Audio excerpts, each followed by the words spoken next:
Saya Suster Misionaris Claris. Ini adalah 60 detik layak dibagi.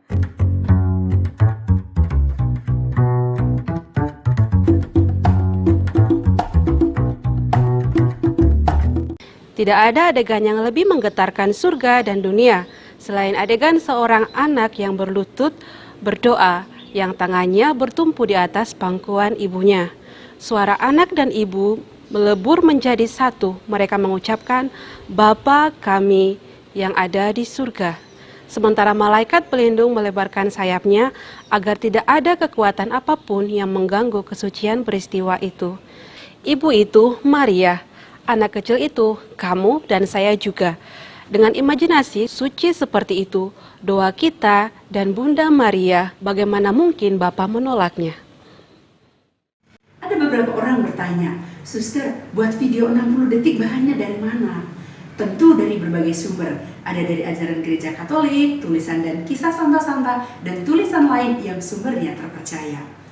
Sumber yang baik mengajarkan kebaikan dan memberi dampak positif bagi perkembangan pengetahuan, jiwa, dan kerohanian manusia.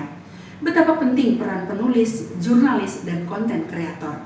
Sadarkah mereka dan juga kamu bahwa tulisan dan konten yang dibuat berdampak bagi perdamaian dan kesejahteraan hidup bermasyarakat? Mari kita persembahkan doa rosario kita hari ini agar Bunda Maria menjaga kehendak baik dan kemurnian intensi dari para penulis, jurnalis, dan konten kreator. Bunda Maria menjaga panggilanku. Saya sebetulnya bukan dari keluarga Katolik, tetapi saya sangat mencintai Bunda Maria. Sekarang ini masa tua, saya menjaga panggilan saya dengan berdoa setiap hari, usaha 4 kali peristiwa. Saya percaya Bunda Maria menjaga panggilan saya, dan sekarang ini hampir 50 tahun untuk merayakan pesta emas Kaul Membiara. Jadi jangan takut anak-anak muda, Ibu Maria selalu menjaga panggilanmu kalau kamu bersedia mengikuti Bunda Maria dalam hidup membiara. Jangan takut. Sebagai manusia yang sadar akan kelemahan, tantangan Yesus untuk menjadi kudus kedengaran sangat mustahil kita raih. Beata Maria Ines mengatakan bahwa dosa adalah tempat pertemuan antara kehinaan manusia dan kerahiman Allah. Sehingga suatu hari beliau menulis, "Yesusku, ketika kulihat kepapaanku, kekudusan itu tampak mustahil kurai. Ketika kulihat belas kasih-Mu, hal itu tampak mungkin. Namun ketika kupandang Maria, kekudusan itu tampak mudah. Tuhan, aku ingin menjadi kudus bagi-Mu melalui Maria." Mari kita berjalan bersama Bunda Maria. Apabila jatuh, panggillah namanya yang manis dan jangan tinggal tergeletak. Bangkit dan mulai lagi. Maria, selalu Maria.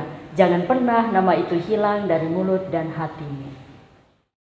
kasih dibangun dari hal-hal detail. Inilah yang diteladankan oleh Yesus dan Bunda Maria.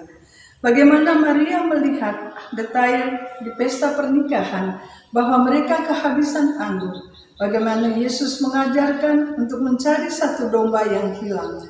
Melihat bagaimana seorang janda memasukkan 2 koin ke kotak persembahan dan masih banyak lagi. Mana yang lebih sering kita lakukan? Berterima kasih atas masakan yang enak atau mengeluh karena 1 kali sup yang keasinan? Memuji hasil karya anak atau mengeluh karena rumah yang berantakan?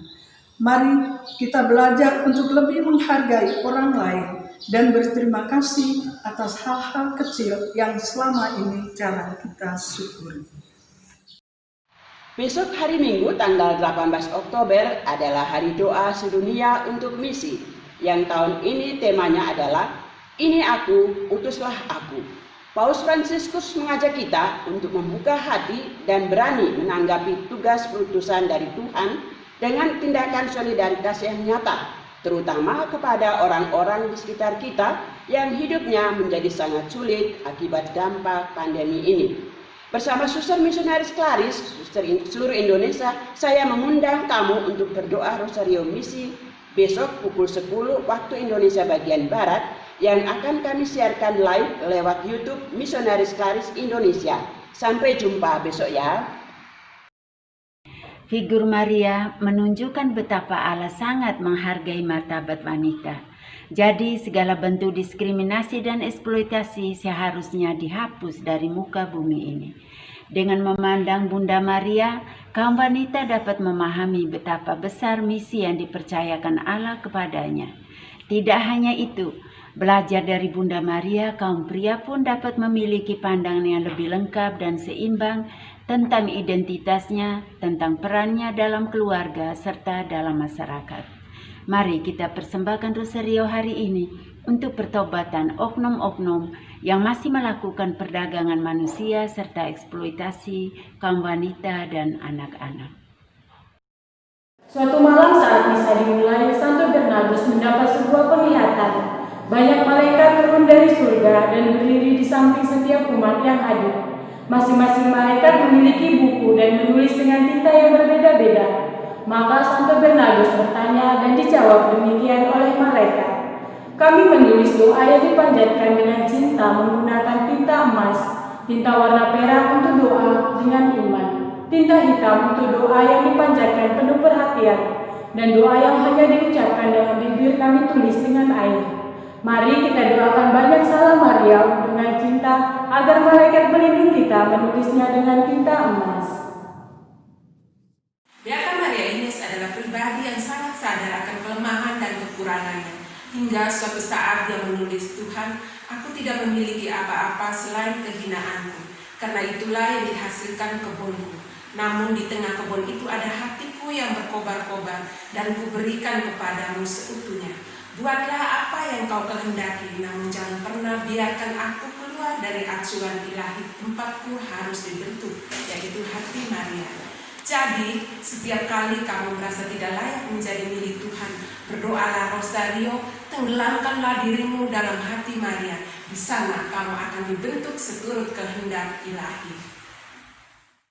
Dalam surat apostolik Rosarium Virginis Mariae, Paus Yohanes Paulus II mengatakan, mendoakan rosario berarti masuk dalam kontemplasi akan misteri Allah yang adalah damai sejahtera kita, yang telah mempersatukan dua bangsa serta meruntuhkan tembok pemisah yang adalah perseteruan. Oleh karena itu, tidaklah mungkin kita mendoakan rosario, apalagi rosario misioner, tanpa merasa ikut terlibat dalam komitmen nyata untuk melayani perdamaian dunia. Mari kita persembahkan doa rosario kita hari ini, mohon perdamaian untuk negara-negara yang masih berada dalam kondisi konflik.